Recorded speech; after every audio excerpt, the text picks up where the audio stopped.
welcome to the Maryland Center for History and Culture. I am Margot Copera, Public Programs Manager at MCHC.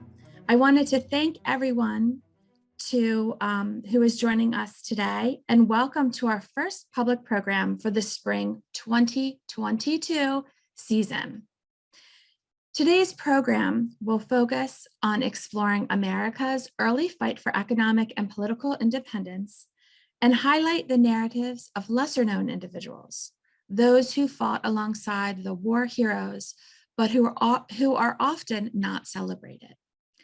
So let's join Museum Learning Manager and Associate Curator Alex Lothstein, my colleague, on a virtual tour of MCHC's newest exhibition, The Unfinished Revolution, Maryland in the Wars for Independence. Questions are encouraged in the Q&A below at the bottom of your screen, and we'll answer them live throughout the program. Alex, welcome.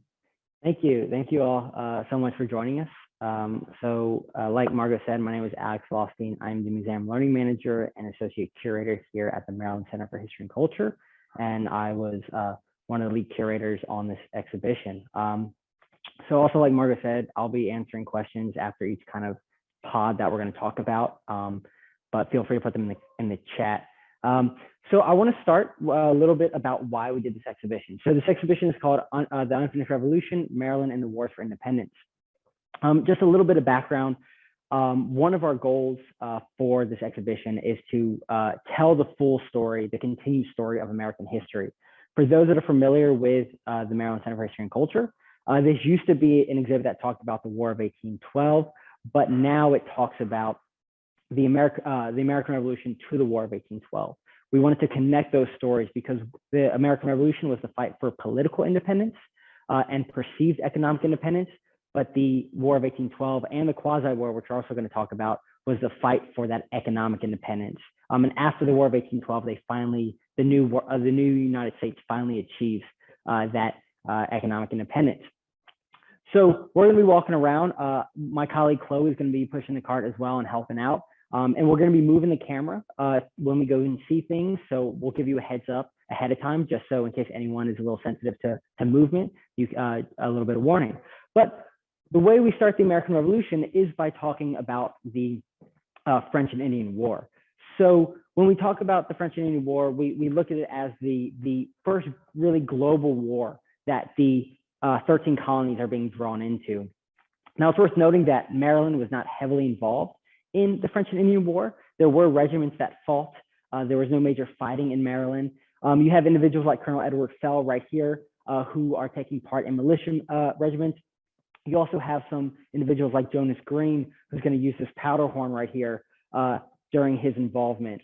And what's really interesting about it is Jonas Green is a printer, but he is also a militiaman, and it might be a little bit hard to see due to the reflection, but his name is actually carved into this powder horn that you see right here. So the French and Indian War is going to basically lead into the American Revolution. French and Indian War is going to be fought between Great Britain, her colonies and her indigenous allies, versus France, her colonies and its indigenous allies as well. And these are going to be fought over conflicts over territorial expansion, but it's also going to be an extension of the 7 Years' War. Now, the French and Indian War is going to bring in the first time British troops are going to be sent from England to the 13 colonies. At the same time, they're going to be joined with about 75,000 colonial soldiers. Now, after the French and Indian War, the British, who had just sent their troops over, who now had to defend more land because it was a victory for them, they now have to fund this. And Great Britain is going to be in an economic crisis. And this economic crisis is what's going to lead to the rising rebellion that's going to lead to the American Revolution. But at the beginning, it's just early taxes on the 13 colonies to try and get them to try and get Great Britain out of that deficit. Now, some really interesting things about the taxation crisis. One of the earliest taxation issues is going to be the Sugar Act. But Maryland is a tobacco economy, so the Sugar Act really doesn't take a hold in Maryland. But this still starts to get Marylanders kind of thinking about conflict, or not conflict, but thinking about, taxes, maybe getting a little bit angry at taxes. Governor Horatio Sharp actually sends a fleet into the Chesapeake Bay to kind of help protect against people not paying taxes on sugar. But the first tax that's really going to kind of infuriate Maryland colonists is going to be the Currency Act. And we show that by this chest right here. And so I'm going to let Chloe kind of zoom in on it a little bit. But this chest is from 1760.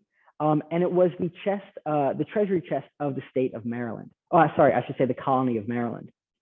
It is a really heavy chest. And when we were installing this, it took about 4 of us to put it on. So it's not something we really want to move again. But the Currency Act banned the colonies from printing their own money. They wanted them to use British money, not print their own colonial money. And so by banning the printing of colonial money, Maryland actually runs out of money, its own colonial money. And this was the treasury chest that we believe ran empty, or one of the ones that ran empty. In response, Marylanders, especially more towards Western Maryland, are going to start this idea of rebellion and anger is going to start kind of growing. You have people in Frederick who are going to start using Pennsylvania money. You have people who are going to start just bartering and trading goods back and forth. And Maryland is going to actually go into an economic depression. Maryland's going to run out of money. There's not going to be enough funds to go around. And so Maryland, to try and save themselves, is going to print unofficial colonial money. This money was not able to be traded for British pounds, but it could be used to pay off debts solely within Maryland. But it's at this moment where you start to see this break between radicals and kind of more moderates. And it's worth noting that at the American Revolution, Maryland is in the middle. So you have your more radical states up in New England, or sorry, I should say colonies up in New England, and you have your more your conservative colonies down in the South. In the middle, you have a mix. So Maryland's going to be considered a moderate state. But this moderation is going to slowly start to change into anger. And one of the things that's going to do that is going to be the Stamp Act. Now, we do have this within our collection. This document is within our collection, but we wanted it to be up and available for everyone to see. This is a document that was owned by a member of the Tillman family. It says no stamp paper to be had. The Stamp Act is going to tax newspaper documents, legal documents, and commercial documents as well. And this is going to anger Maryland because Maryland's already deeply in debt and they're facing high interest charges from British trading houses. And so the Stamp Act is going to kind of pressure and stress an already stressed Maryland economy. And in response, there's going to be this radical response. Effigies of stamp collectors are going to be burned. The sons of the Revolution are going to start kind of growing, and I completely messed up that name, so I apologize. The Sons of Liberty, that's who they are going to start kind of growing and spreading throughout the colony. And so here you start to see that, like I said, that moderation start to turn into rebellion. But the Stamp Act is going to be repealed in the 1760s. And in 1767, Great Britain is going to need to fund their government again. So they're going to do something, they're going to implement something called the Towson duties. Now, the Towson duties is where Maryland becomes a kind of pro-rebellion state. It's worth noting the Stamp Act is really going to infuriate colonies in New England. The Towson duties are really going to infuriate colonies in New England, but also in Maryland as well. So the Towson duties are from 1767 to 1768, and they were designed to kind of raise revenue and enforce trade regulations.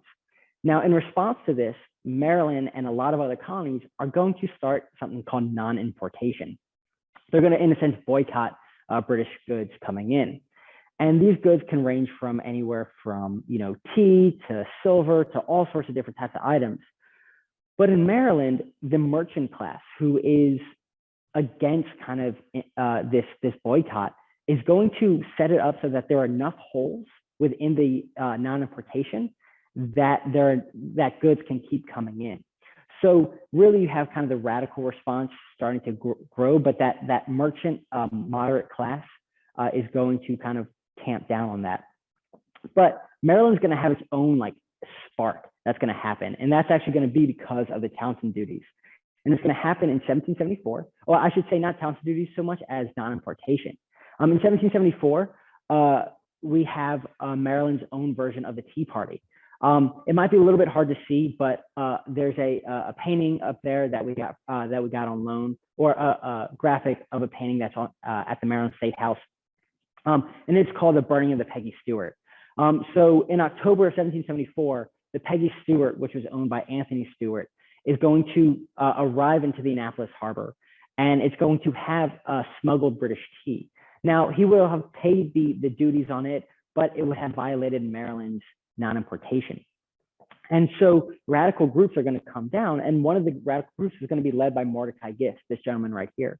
And these radical groups are going to say, you know, you violated non-importation, so we're going to burn the tea, we're going to burn your ship, and just for good measure, we're going to burn Anthony Stewart's house as well. Now, in response to the radical kind of wanting to burn everything, the moderate groups are going to come in, and these moderate groups are going to try and kind of take the anger down. But what's going to happen is Anthony Stewart is going to be forced to burn his ship with his tea and other goods on it. And this is going to be Maryland's Tea Party, and this is where that radical notion starts to rise. And Mordecai Gist is one of the leaders of this kind of radical movement that's coming out. Mordecai Gist, he lives in Baltimore. He's a known figure in Baltimore. But as the rebellion starts to get closer and closer, as we start moving closer and closer to 1776, people are going to start preparing for war. And Mordecai Gist is going to be one of the first people to prepare for war. And so again, this is a document we have in our collection. But in 1774, and you'll see the shadow of the camera, so I apologize. Mordecai Gist raises the Baltimore Independent Cadets. These are going to be about 50 men who signed to be part of a regiment. Now, the Baltimore Independent Cadets never actually joined the Maryland line later in the war, but many of the men who were part of it did serve. One of those was Mordecai Gist. But at the same time that Mordecai Gist is preparing for war, about a year later, Lord Dunmore, the royal governor of Virginia, John Earl of Dunmore, he is going to raise what is called an Ethiopian regiment. He's going to create a document and that places Virginia under martial law, and is going to raise what he calls an Ethiopian regiment. And this Ethiopian regiment is going to be made up of primarily formerly enslaved Black men. Now, this is going to infuriate Virginians, and it's going to infuriate Marylanders as well. And in fact, it's going to infuriate Marylanders so much that the Maryland government is actually going to send militiamen down to St. Mary's County to guard the harbor, not from Lord Dunmore, but from enslaved individuals seeking to escape to Lord Dunmore's Ethiopian regiment. Now, while the loyalists are preparing for war, and while the radical rebellion in Maryland are preparing for war, King George III and the Continental Congress is going to try, and I should say the Continental Congress is going to try and avoid war. Continental Congress is going to send a olive branch petition. This is in 1775, and they're going to send a petition that says, you know, we don't want war. This can still be worked out diplomatically. In 1775, King George III is going to reject the olive branch petition. This basically says that war is going to happen and that there's no diplomatic option left. And so, as the olive branch petition comes to the United States, it arrives as the rejection of the olive branch petition arrives. It arrives in 1776. People are understanding that a war is going to happen. And so Marylander signers, and Chloe will show all four of those men, these men are going to start getting word from the Maryland Assembly that they can start kind of taking part in these discussions. And so on June 28th of 1776, Maryland's going to allow their signers to sign the Declaration of Independence. On July 4th, 1776, the Declaration of Independence is going to be signed. Now, Maryland signers are, like I said, these four men. We have William Paca, Charles Carroll, Samuel Chase, and Thomas Stone. These four men some of them are well known. They are influential men in Maryland politics. But it is also worth noting that they are either enslavers themselves or come from families of enslavers. And so while they're signing the Declaration of Independence, and while they're saying that all men are created equal, these men are enslaving individuals. And it is worth noting one of the largest enslavers is Charles Carroll. And as we were working on this exhibition, we came across something in our collection, which is a list. The name of it is called A List of Negroes on Dorhegan Manor taken in families with their ages on December 1st, 1773. And this is a document, it's December 1st, 1773, and it is a document that lists 330 names of enslaved individuals enslaved by Charles Carroll. And it's actually broken up, and I'm sorry about the shadow, but it's broken up by family units, and each individual has their age and their name with them as well. And it shows kind of where they work and what, in a sense, family they are under. And like I said, it is 6 pages. And so while this is a little bit earlier, about 3 years earlier, it does go to show that there are people who the Declaration of Independence immediately doesn't apply to. But following the signing of the Declaration of Independence, there is kind of this questioning within the free and enslaved Black community of what does the Declaration of Independence mean? What does the opportunity to declare independence mean? And so this debate happens within, like I said, the free and Black community, enslaved and free Black community of Maryland, and I should say throughout the United States. And so one of the debates surrounds military service. And so Maryland is looking at raising Black regiments, looking at enslaved, Black individuals want to take part in the fighting. And so Maryland is looking at that. And I'm going to read the quote here because I don't have it memorized, but Major Edward Giles sends a message to Arthur Holland Williams talking about the raising of Black regiment. And he says, "I wish the regiment would be raised. I am of the opinion that the Blacks will make excellent soldiers. Indeed, experience proves it. As to the danger of training them to arms, 'tis the child of a distempted imagination. There are some people who are forever frightening themselves with the bugbears of their own creation." And Edward Giles is responding to to many in the Maryland State Assembly who are saying, if we give Black men weapons, they're not going to use them to fight for independence, but they're going to use it to overthrow the government. And he's saying that this isn't going to happen as these men want to fight for the independence. And in 1778, we know that there are 95 Black men who are serving in the Maryland regiments of the Continental Army. This document right here is listed, it's called The Return of Negroes in the Army of 1778. And it might be a little bit hard to see, but there are two, there's one named Smallwood, and then there's the 2nd Maryland Battalion. And this lists the Black soldiers. There are 95 of them, like I said. One of these men is going to be Thomas Carney. He's going to join up as a militiaman, and then later he's going to serve in the Maryland line.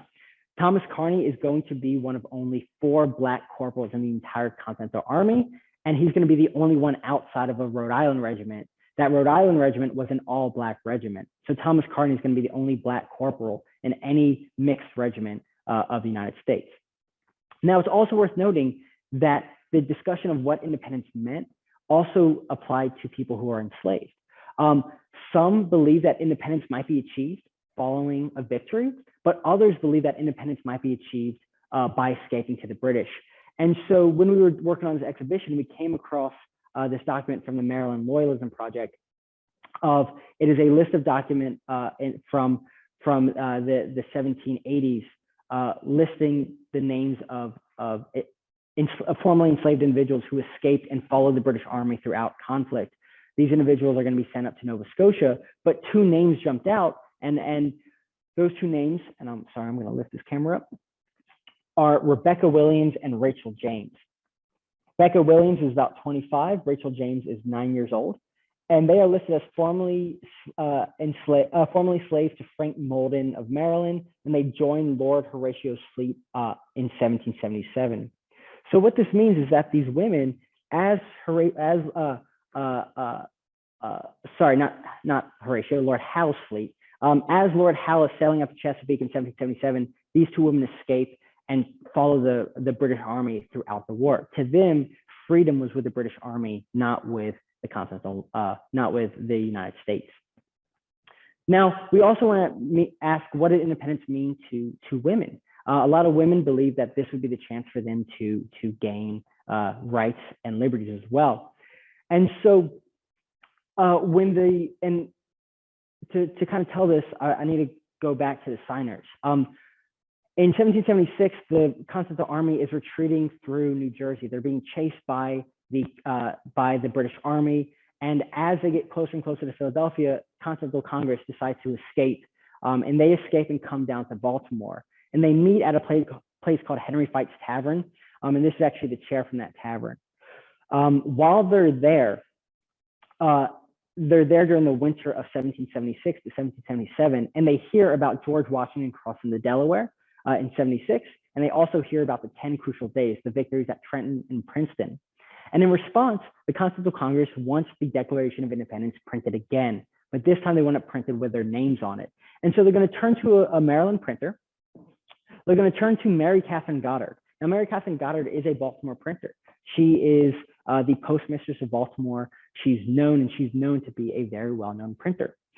And so they're going to turn to her and they're going to ask her to print this document. And so she's going to print it, and she's going to, it's going to look like this. And she's going to print their names at the bottom, except for one name. But then all the way at the bottom, she's going to include her tagline. She's going to say Baltimore in Maryland, printed by Mary Katherine Goddard. But what's interesting about this is that Mary Katherine Goddard normally would put M.K. Goddard when she printed an item. Instead of Mary Katherine, it would just say M.K. Goddard. This makes us think that she understood the gravity of the situation of printing her name on this. And she, in a sense, made herself the only woman to ever appear on the Declaration of Independence. Now, what's also worth noting is that Mary Katherine Goddard was not only, I should note, the men whose names are printed on here are not only putting their lives at risk. If Great Britain would have won, these men would have been tried and hanged for treason. But so too may Mary Katherine Goddard. She may have also been tried and hanged because she printed this. So this is her putting her name on the Declaration of Independence and saying that she is a part of this moment. Everyone knows these names, but she's making herself a part of this moment. And so as we talk about the war and talk about individuals serving in the war, everyone likes to think, and it's notable the work that the big generals did. Washington, Alexander Hamilton, because he's big right now. Horatio Gates, well, he's British, but it's worth noting the work that all of these big commanders did. But Maryland did have their own commanders, some that didn't have or might not be well known. And so here we have 4 paintings of the Maryland commanders at different periods throughout the war. Up at the top left, up here, we have Baron Johann de Kalb. He actually comes over from Europe, and he leads the Maryland troops, but he dies at the Battle of Camden. On the top right, we have William Smallwood. He's going to be Maryland's first commanding officer. He's going to be with him at the Battle of Long Island or Battle of Brooklyn, depending on what you call it, when the Maryland line becomes really, really famous. On the bottom left, we have Otho Holland Williams, who's from Frederick. He is actually going to start as a rifleman, and he's going to work his way up to being a commander of Maryland regiments. And then over here, we have John Eager Howard, who is one of the last commanders of some Maryland regiments, and he's going to become very well known for his role at the Battle of Cowpens. Now, these 4 men and other men are going to be leading Maryland regiments throughout the war. I do also want to highlight another individual that people outside of Maryland don't know is going to be Tench Tillman, who's going to be George Washington's aide-de-camp. He's George Washington's aide-de-camp because he is fluent in French. And as the French become involved following the Battle of Saratoga, which you can kind of see up in that painting, Tench Tillman is going to be translating French officer letters to English to kind of help facilitate that joint military operation. And so Tench Tillman is going to be Washington's longest serving aide de camp, and he's also going to have one of the most important tasks of the war. We'll come look at this painting over here. This is one of the first paintings that the Maryland Center for History and Culture ever received. It is painted in 1784 by Charles Wilson Peale or James Peale. There is some debate about who painted it, but it's called George Washington and His Generals at Yorktown. And so you can see that here we have George Washington. Here we have Rochambeau, the commander of French forces. And then this gentleman right here, that is Tench Tillman. Now in his hands, there's a document. That is going to be the Articles of Capitulation. So this painting is a painting that was imagined after the Battle of Yorktown, after the major victory at the end of the war. And George Washington actually asked Tench Tillman to ride the Articles of Capitulation, take them all the way from Yorktown, Virginia to Philadelphia to let the Continental Congress know that the war or that Cornwallis had surrendered. He's going to actually get sick on that trip, and it's going to cause an early death of Tench Tillman. But the Maryland generals, as much of a role they played, so too did the individual soldiers. And so I want to talk a little bit about the life of a soldier in the Maryland, in the Revolutionary War for Maryland. So most soldiers are not trained soldiers. They're going to be farmers, merchants, coming from all over. Their new life is going to be the life that is basically commanded by a drum. Everything they're going to hear, they're going to learn the drum beats, they're going to know how to fight based on the drum. This is going to be one of their early uniforms. So this is going to be one of the earliest uniforms of the Maryland regiments. Later on, it's going to shift to a more kind of regimental coat, but we call this a hunting shirt, hunting frock, and it's going to be one of the earliest kind of uniforms. It's easy to make, it's a little bit cheaper, and it's also kind of gives a view of a rifleman, and the British were a little bit afraid of American riflemen. This is not an American gun, but this would have been carried by the British, but these soldiers are going to either be carrying their own guns or get weapons issued to them. They're going to be carrying flintlocks. So this is a pattern 1777 truncated British musket. It was carried by the 40th Regiment of Foot. And we believe that they used this in 1780, 1781. Also, soldiers would have brought kind of their own weapons with them. So here we have an officer's dirk, a small sword that was owned by General Roger Nelson, Brigadier General Roger Nelson.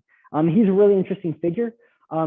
He serves as a dragoon. He was captured in Charleston, and then he actually, after his release, serves in the Maryland line, but he's wounded 16 times throughout his service of the American Revolution. So not only is he captured, he's wounded 16 times. So these men are going to be the men who are fighting for Maryland, who are going to be serving at Cowpens, serving at Long Island, serving all throughout the states to try and fight for independence. But it's also worth noting that it's not just going to be men who are walking around. There are going to be some women who are going to dress up or who are going to become soldiers. They're going to kind of hide their identity and become soldiers. But you also have a lot of women, like this one right here, who's going to follow the army around. They're going to be known as camp followers. Some may be enslaved, but most of them were just going to be the wives and children of the soldiers. As the soldiers go off to war, much of the opportunity to make money and keep farms alive are going to go with them. So women are going to pick up and become camp followers and follow the army around. And there's a quote that was by Josiah Hall to Governor Thomas Johnson, the governor of Maryland. And he says, "A soldier's pay will not enable him to maintain a family at home, which compels him to bring them to his regiment where they may share his rations little enough for himself." So you can see the conditions weren't that great. But camp followers weren't just following the army around. They were also serving as washerwomen. They would find food. They would serve as cooks, nurses. Sometimes they would actually clean weapons. So they are helping the army survive. And it's not just the American army. British regiments are coming to the colonies, coming to fight in the American Revolution with camp followers following them around. So the American Revolution is going to be a victory, but it's going to be off the backs of everyday people, everyday soldiers, women, children, enslaved, free Black individuals who are going to be serving. And this victory is going to lead to what they believe will be firm and perpetual peace. And you can kind of see that behind me. It's going to end in 1783 with the signing of the Treaty of Paris. But before I go and talk about that, I'm going to open it up to see if there are any questions that I can answer before we move on. Thanks, Alex. So we are halfway through our program at 12:30. And I do have one question that came in before we move on. And this is from Jackie. Jackie would like to clarify about your statement about the revolution being just about taxes. You talked about taxes in the beginning of this, what we interpret in the beginning of this exhibition. And she would like you to talk more about that. And particularly, she's referencing a statement from the Declaration of Independence about Indian savages and the rule of warfare, etc. I know you know what I'm referring to. I'll let you answer that for Jackie. Yeah, so it is worth noting that the American Revolution was there were a lot of different reasons that led to the Declaration of Independence. And I should note that in this exhibition, we highlight primarily taxes due to the fact of the rest of the exhibition kind of looking at that economic aspect. Because this is the moment where America wants to kind of declare its own economic freedom and economic independence. That's what we highlight. But the American Revolution, there are a lot of different reasons why people go to war. One, self-governance, but also to kind of protect boundaries. But trade and taxes is going to be one of those. So yes, there are a lot more in-depth reasons why, but for this exhibition, due to a way of tying it into everything else, we kind of talk about that. Now, it is worth noting that the panels do talk a little bit more and kind of provide that bridge. But in terms of objects, it's more likely we focus on the taxation aspect because, as you'll see, a lot of the rest of it looks at that economic aspect. So I hope that answered the question. Margo, if we don't have any other questions, I'm happy to keep moving along. And I'm sorry that I'm going slow, but I'll speed up a little bit to make sure we hit on everything. So are we good to go ahead? Take that as a yes. All right. So, like I said, the American Revolution ends in 1783 with the Treaty of Paris. The Treaty of Paris says that there will be firm and perpetual peace between Great Britain and the United States. It puts an end to hostilities. It fixes. Well, they set boundaries. They kind of try and fix a lot of the issues. But what you'll find out is that it doesn't quite do that. Now, after the American Revolution, the United States is in major economic crisis. And they're in a major political crisis. They need to create a governing document. They have created the Articles of Confederation that were made in the 1770s, but the Articles of Confederation had too weak of a central government, and the states had too much power. So in response, they are going to, the Constitutional Congress, I should say the Constitutional Convention, is going to come together to write the Constitution of the United States. And this is going to be the governing document of the United States.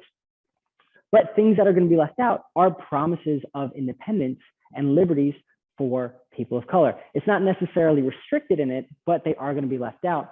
And in 1783, Vox Africaneum, who we believe to be an African-American man, is going to write a quote that says, "Though our bodies differ in color from yours, yet our souls are familiar in a desire for freedom. Disparity in color we conceive can never constitute a disparity in rights. Reason is shocked at the absurdity. Humanity revolts at the idea." So you can see that Black Americans are actually starting to kind of begin this fight for political and economic civil rights.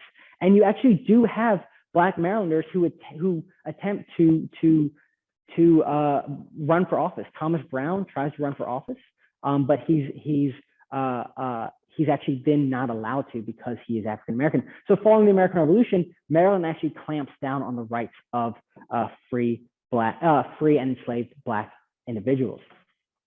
But like I said, the United States is in kind of a political and economic crisis, and it's in an economic crisis because they lost trading ports. They lost access to trading ports.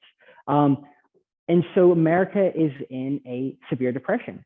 And in response, a new kind of market appears, or the American economy starts to have to build itself from scratch. And in Maryland, that is going to, a lot of it's going to take the shape of shipbuilding and merchants. And so shipbuilding is going to be one of the major industries of Maryland. due to the number of trees and supplies that we have. And these shipbuilders are going to be supplying ships to merchants. And these merchants are going to be bringing goods throughout the United States. I say throughout the world. They're going to be bringing goods to Europe. They're going to be bringing goods actually to and from Europe. They're going to be bringing goods to and from the West Indies. And they're going to be bringing goods to and from China, which is going to be about a 16,000 mile trip, though I may have just messed up that exact number. Math is not my strong suit. But these merchants are going to be bringing goods from all around the world back to Maryland. And these merchant classes who are getting incredibly wealthy are going to be able to buy these goods. And there's going to be a new kind of farming class. Tobacco is no longer going to be the major industry of Maryland, but in fact, wheat is going to be that major industry. And I don't know if it's possible to see, but up top, we have a painting of the James Gidding family. And here you can see he has wheat in his hand. And his family is there. But it's worth noting that with this rise of wheat production, you also have a rise of enslavement. So in the background, they're actually enslaved people working on the plantation.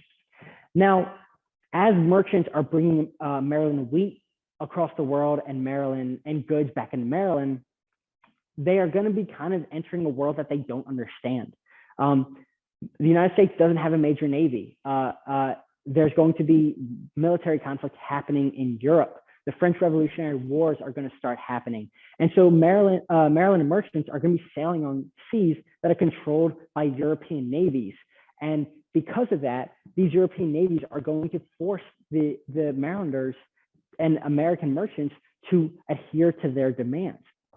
And this is almost going to cause another war with Great Britain. We are going there are going to be issues that are left over from the Treaty of Paris. There are going to be merchant issues, and the US and Great Britain are almost at war with each other, but they signed the Jay Treaty. This is John Jay. He's going to be the American dignitary and signer. The Jay Treaty is going to fix some of the issues, but what it's actually going to do as well is it's going to infuriate the French. Americans have the idea that a free ship, a neutral ship, makes free goods, or goods that can't be stopped. America is going to claim neutrality. The French are going to view the Jay Treaty as not neutral anymore. And so this is going to infuriate the French. And so they are going to start an undeclared naval war against American merchants in the Caribbean. This is going to be called the QuasiWar. This is going to be the first war where the US Navy goes to war. And you're going to have ships like the USS Constellation right here, who are going to be serving throughout the war. The Constellation is going to get the first victory of the US Navy when it defeats the French ship L'Insurgent. And then it's going to get one of the what they're going to claim to be a victory when it defeats the La Vengeance. And the individuals who are serving on these are everyday people who are serving on merchant ships. And so one of these individuals is a man by the name of John Hoax. And he writes in this book called The Yankee Tar. It's his experiences of serving as a sailor, but also of serving on the Constellation throughout the QuasiWar. And one of his things that he writes about is the battles with the insurgent and the vengeance. And he talks about in this losing his arm in the battle. So John Hoax provides you with a real good understanding of what naval warfare actually was like. And so the QuasiWar is going to be fought from 1798 to about 1801. And throughout this, at the convention of 1800, which is going to put the end, is going to start the end of the war, or the QuasiWar should say, the French are going to realize that what this is doing is it's pushing American support towards Great Britain and not towards France. And so Napoleon is going to want to put a stop to the end, to the QuasiWar. And the reason the QuasiWar actually takes a little bit longer is because of coups in France and also shipping delays that are going to happen. But this is going to be the first time that the American Navy physically defends its economic, the American economic independence. But at the same time that this is happening, debates about or complaints about European or British ships stopping American merchant vessels and impressing their sailors are going to rise. And so from 1800 to 1812, a large anti-British sentiment and anger at impressment of American sailors is going to increase. And in 1812, the United States is going to declare war on Great Britain. We're going to know this as the War of 1812. James Madison declares war. This is the inkstand. It was owned by William Pinckney, but it is the one that is used to sign the declaration of war. And so you can see it right there. Oh, sorry, Chloe's telling me to put it a little bit down. Now, the War of 1812 is going to be, again, fighting for that economic independence. We don't want the British to stop our merchant vessels. We don't want them influencing our nation. And so early on, a lot of the fighting is going to be in upstate New York or on the seas. And on the seas, that's where Marylanders are going to get involved really early on. And they're going to get involved as privateers. They're going to sail on ships like the Hornet that we see here, and privateers and other ships like the Chasseur. Privateers are going to be using the Baltimore Clipper. That's going to be one of their primary vessels because it is a fast, well-armed merchant vessel. The privateer is one of the most famous ones because of its service.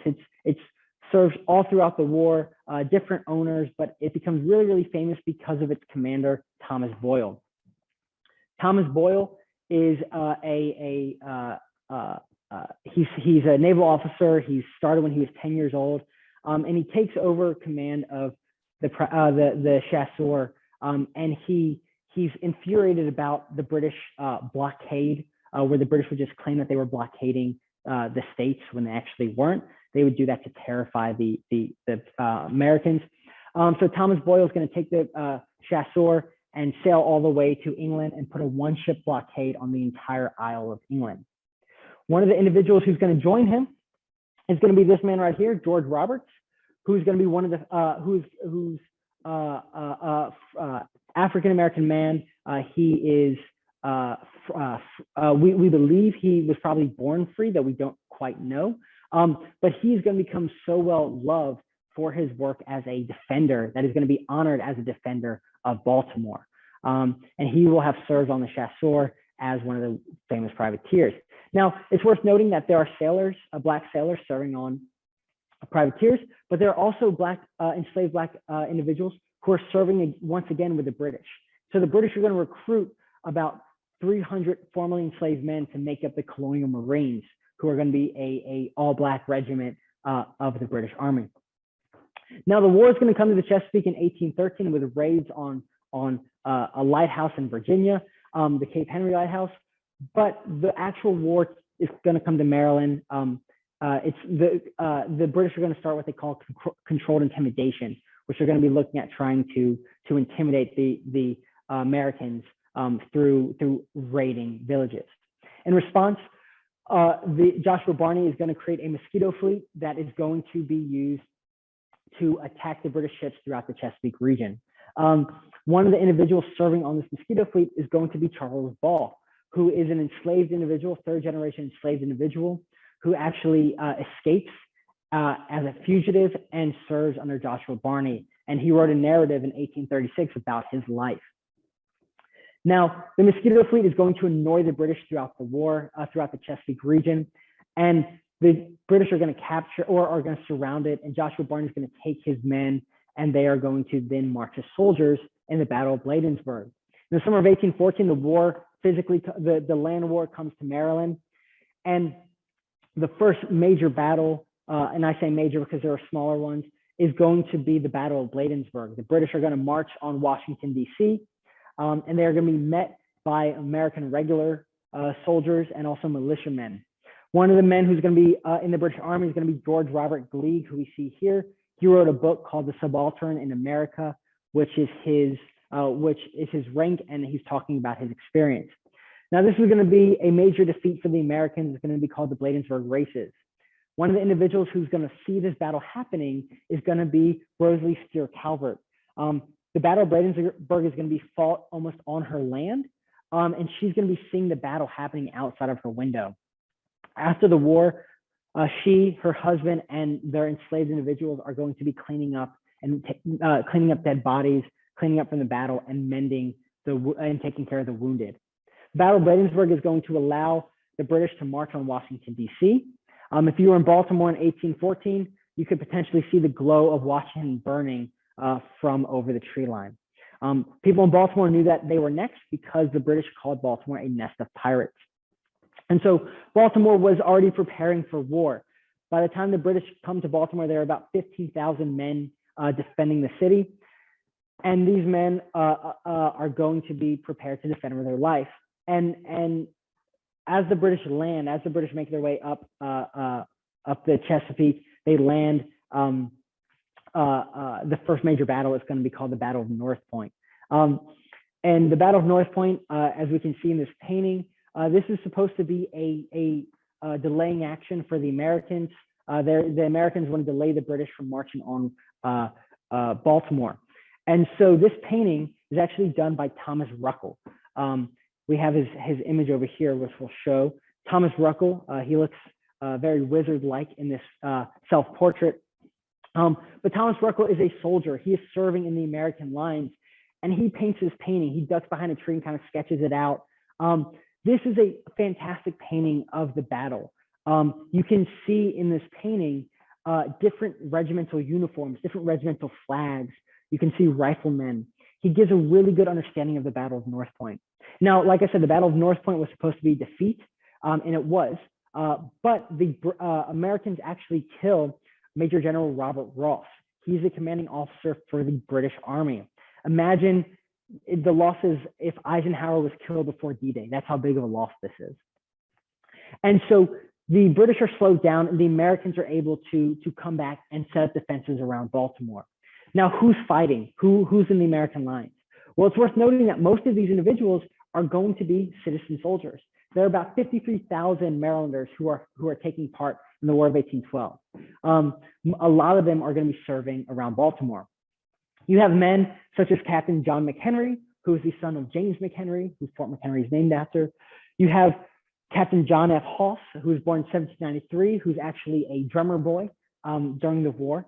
You have individuals like Mendez Cohen, who is a man of Jewish faith, who comes from one of the wealthiest Jewish families in the cities, who joins up and serves throughout the war. He actually serves at in the 27th Regiment. He wants to fight and help defend Washington, D.C. He's disappointed in that, so he actually comes up and helps defend Baltimore. Here we can see some of the swords and items that he actually wore after the war.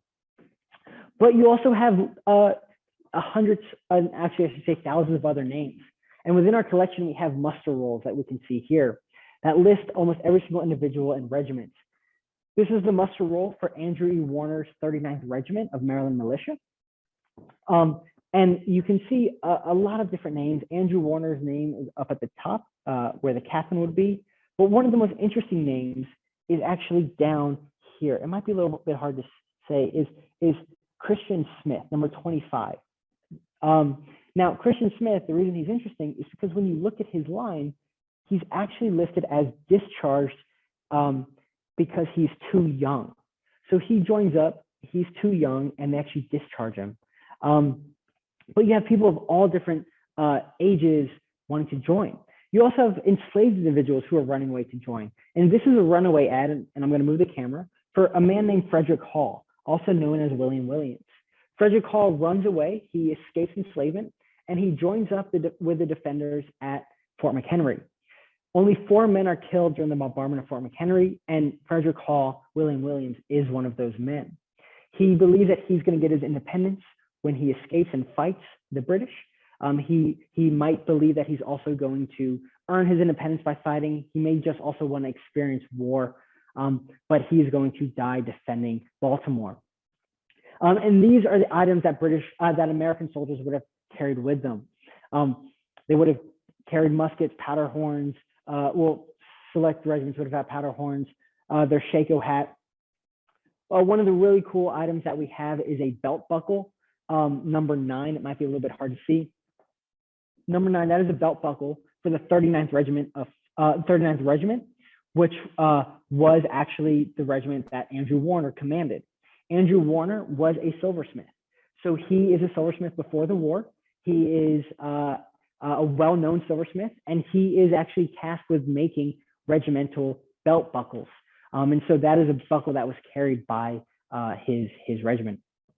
Now, the other people who are defending are going to be all sorts of different individuals. And we have one story of John Pendleton Kennedy, this gentleman right here, who served at Bladensburg and also the defense of Baltimore. He believed that he was going to defend Washington, D.C. bravely and then go dancing afterwards.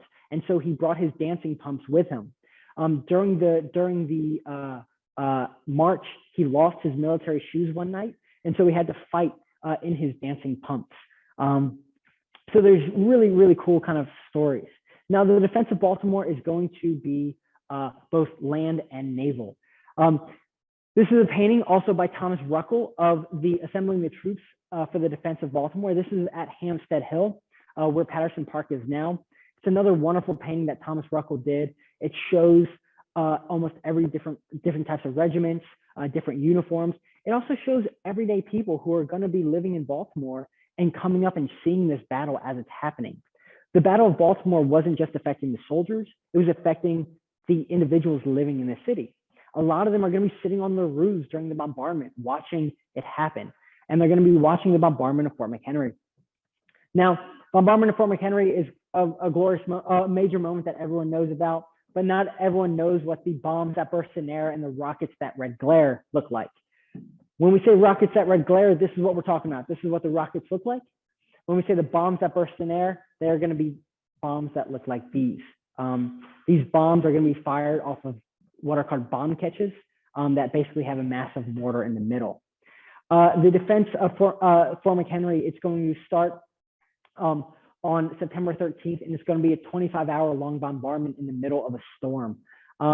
There are going to be about 1,000 well-trained and determined soldiers defending Fort McHenry, but there are going to be about 1,500 bombs and rockets that are fired at the fort. And so this is a painting by Alfred J Miller, whose father served at the defense, and he's going to talk to his father and paint this painting afterwards. But you can see the storm happening, and you can see the bombardment. For 25 hours, the British are going to bombard Fort McHenry, and they are going to be unable to break through. And after the bombardment, George Armistead is going to raise the Great Garrison flag, which was made by Mary Pickersville in 6 weeks. This flag is 30 feet tall, 42.5 feet wide. Each stripe is about 2 feet. This is Mary Pickersville. This is a view of Mary Pickersville. And then over here, we have a receipt for the flags. Now, it's just not going to be Mary Pickersville who makes these flags. George Armistead is going to ask for 2 flags. One is going to be a garrison flag, the Great Garrison flag, and the other one is going to be a storm flag. There are going to be about 6 individuals who are helping out. Mary Pickersville, her 13-year-old daughter, Caroline, I have to read the names because I don't know them off the top of my head, 13 and 15-year-old nieces, Eliza and Margaret Young, and a 13-year-old Black indentured servant named Grace Wisher, and possibly Mary Pickersville's mother, Rebecca Young, are going to work on this flag. So these individuals are going to take 6 weeks to sew the flag, and it's going to be too big for their shop, and so they're going to make this on the hop drying floor of a brewery, the Claggett Brewery. One individual who's going to watch this bombardment is going to be Francis Scott Key. He's going to watch it from the British lines. As he's coming back in, he's going to see the flag, and he's going to write a poem called The Defense of Fort McHenry. That is going to be put to music, and later on going to become the bombardment, become the Star Spangled Banner. Do we have any questions? Hi, Alex. Actually, we do have some questions. Before you continue to the next and last and final section of the exhibition, let's squeeze in a couple questions for you. One is actually about the design process. Claudine is asking for the exhibition. Maybe you can talk to why so far you've gone through these different spaces in the exhibition, and if everyone has noticed, perhaps there's different colors associated to this walking through the exhibition. What is that about, Alex? Yeah, so I'm glad that was picked up. So we wanted the color to kind of give you an idea that there's war coming up. Each gallery has windows or places where you can kind of see through to the next. And as we were designing this, we wanted you to see that there's more war in front of you. The reds, the darker colors, the blue, the dark blues kind of highlighting naval conflict. We wanted you to know that the colors you're surrounded with are colors of war. But as you see behind me, the colors get a little bit more pale, kind of that calming color. So as we were designing this, we were trying to think of what colors are going to make you understand war, think about conflict, but also kind of help you understand the stress of this moment. We wanted you to kind of think ahead. We wanted you to be in the moment, but also be able to look ahead and get a view that the people living in that moment might not have. Where when you're here, when I invite you all to come visit, you'll see that there's glowing red or black behind you. You see it through the windows. That kind of giving you an idea like, oh, there's more to come. Just because we got our political independence after the American Revolution, when I look ahead, I see colors of war, so there must be more coming. So that was one of the design ideas we had. The other design that we wanted to do is we wanted to make it not glorified, because this moment in history is not glorified. There are people dying, giving their life, and it's not this romantic moment of war. It's a moment of bloodshed, of tension, of a moment where people don't know what's going to happen next. And so that's one of the things we did as well, by making the colors darker and by also highlighting the stories of individual people who are witnessing this bloodshed. But the design element was a major element of what we wanted to go, but it's also very hidden. So you kind of have to look for it as you're going through. Thank you, Alex. That's great. I hope Claudine appreciates that. It's all very interesting what goes into designing the exhibition design process. It's a very tedious and very thoughtful process. Yeah, I can give everyone a little insight. A couple of days before this was open, we were here till about 8 a.m. Nope, not 8 a.m., 8 p.m. We were not working overtime. We were here till about 8 p.m., 9 p.m., making sure everything got up. There was a wedding happening in the courtyard outside, so that was kind of funny. People were all dressed up and we were all in jeans and button down, sweating, trying to get things into the wall. So the design process and installation process is always fun and challenging. Now, Claudine is also has a question about Mary Katherine Goddard. So to the first section of the exhibition, when you were showing the Declaration of Independence print, yeah, she's asking whose name was not on the Goddard printing and why. I don't know off the top of my head, unfortunately, and I think it's because I don't know that answer, unfortunately. That is something I should look into. So I appreciate you bringing that up so that I can kind of find that answer. But the record that we have of this document says all but one. And I'm honestly not sure why one name was left off. Maybe a printing error, maybe it could have been the signature wasn't there or hard to read. So there could have been a variety of reasons. But unfortunately, one of the issues that we face is when things are given to us, not all the time are the reasons explained. So that could be something that we just never are able to answer. But hopefully we can find something that might answer that. And finally, in the Q&A, we have Mr. Cohen. It's more of a statement rather than a question, but he just wanted to share with everyone that his third great-grandfather was John Owens, who joined the Montgomery County Militia, which became part of the Continental Army. And he fought in the Battle of Germantown in October of 1777. And then I guess his ancestor in the late 1830s went on to tell his descendants that he was a messenger for George Washington in the battle. So pretty cool sharing of information. Yeah, it's really cool. We have some great muster rolls and militia records within our collection. So I invite you to come and check those out if you already haven't.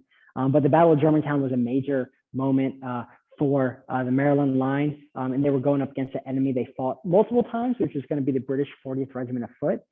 It seems that the 40th Regiment and the Maryland line kind of fought each other a lot early on in the war. So that it's a really interesting moment in the Maryland line history. So Alex, we are at time. However, we have just a very short finish to our exhibition that I'm going to let you continue, especially because you're coming to my personal favorite, one of my personal favorite objects in the collection. Yeah, I apologize for going over, but I hope everyone can kind of stay with us. So after the war, after the defense of Baltimore, this cup was kind of created. And I don't want to say made, it was created. This is called the Edding Cup. The reason it's called the Edding Cup is because Samuel Edding's name is one of the biggest, but it also came from his family. What you might be able to see is there are signatures written into it, carved into it. It's a black and tin mug from 1814. And the signatures that are on it are Private I. Cohen, Colonel George Armistead, Captain Matthew Simmons Bunbury, Lieutenant Andrew Clopper, Captain John Barry, Lieutenant Gregory Foy, Captain Charles Pennington, Lieutenant Jesse Eichelberger, Sergeant Christopher Coleman, Captain Frederick Evans, Lieutenant Levy Claggett, and Samuel Edding. And what's really, really cool about this is we don't know where it was created or why it was created, but it looks awfully similar to tavern mugs. And you know, I like to think that this was made after the defense of Baltimore. They were in the tavern, kind of celebrating, and they were carving their names. One reason I think that is because if we go a little bit closer, there are doodles throughout it. So on the handle, there's kind of this like pattern design. On the bottom, there's a pattern design. There's also these kind of little 8 figures at the bottom. But one of the most interesting things is, and we're going to go this way, is, and I'm going to quickly jump across, is by the handle, it says the Baltimore Fencible Artillery, and it actually has that there are 3 killed and 20 wounded. And so they're putting that marker there. It might be very hard to see, so I suggest you come in and take a look at it. But it shows that there are, they're kind of commemorating the dead. The War of 1812 is going to end in 1815 with the Treaty of Ghent. The Treaty of Ghent is going to claim that there shall be firm and universal peace between His Britannic Majesty and the United States. Now, what's worth noting is that the Treaty of Paris said that there was going to be firm and perpetual peace. So we left it with the dots at the end because there is more, but it also gets you to think about, is this going to be firm and universal peace? The Treaty of Ghent is going to return everything to status quo antebellum, or the existing state before the war. It's not really going to give a victory to either, but the United States is going to claim its victory. They, for the second time in 40 years, defended against the attacks to their economic freedom. Now, Baltimore is going to go through this major growth from the beginning of the American Revolution, where it's a tiny little village, to the end of the War of 1812, where it's the 3rd largest city. It's going to become the center for like Greek Revival architecture. Monuments are going to be put up. Theaters and museums are going to come into the city. There's going to be a large population boom. If you were here in 1815, you'd be hearing all sorts of different languages: German, French. Immigrants would be coming from Santo Domingo, making their way up. The free Black population is going to make up 15% of the city of Baltimore. So Baltimore is going to be one of the largest cities of the United States. And the merchants are going to be sailing out again. And these merchants are going to be having their ships go all throughout the world. But it's worth noting that as this growth happens, there is a class of people who are not guaranteed these rights and the money that's coming from these merchants. And they are helping make money for these merchants. The Treaty of Ghent called for the United States and Great Britain to do their best to abolish slavery. But it's worth noting that while Great Britain abolished slavery, the United States actually increases enslavement. And one of my favorite documents is this document from 1818. It's Frederick Pipe's Seaman Protection Papers. He's a merchant. He is sailing on a ship. This is basically saying that he is from the United States. And this is what most sailors would have. But most sailors are not going to have the word citizen crossed out. They're going to say, for most white and free Blacks, it's going to say that they are citizens. But because he's enslaved, they're going to say that he is not a citizen. He's just a native. So the word citizen is going to be crossed out. And what's really cool is that his mark is down there as well, his X, but also the signature of the individual who enslaves him. Now, after the War of 1812, after the victories, after the fighting for 40 years, from the fighting for political independence to economic independence, from the American Revolution to the end of the War of 1812, the United States is going to go through massive change. They will have finally achieve their political and economic independence, but they're also going to promote their new ideals, the ideals of small R republicanism, of free trade, of neutrality, of growth. The trade is no longer going to be just external, it's also going to be looking inside as well. The states are going to grow, they're going to focus on moving west. But what's really fascinating is that by this time, most of the population, about 85% of the population, will have been born after the American Revolution. The America that started the fight for political and economic independence is completely different than the America that is at the end of 1815. It's younger, it's more hungry to build its own economy and focus on the inside, but also this external trade as well. I want to thank you all so much for joining me, and I apologize for going over. I really do love this topic, and I could talk about it for days, as staff here know. But I welcome you all to come in and check it out and walk through. There's so many more stories that we didn't get to talk about today. I'll be able to answer any questions if some final people have them. But I want to thank you all so much. I want to thank Margot for facilitating this, and I also want to give a shout out to Chloe for helping push around. There, she's waving to the camera. But again, I want to thank you all so much for joining us today. Thank you all. See you next time.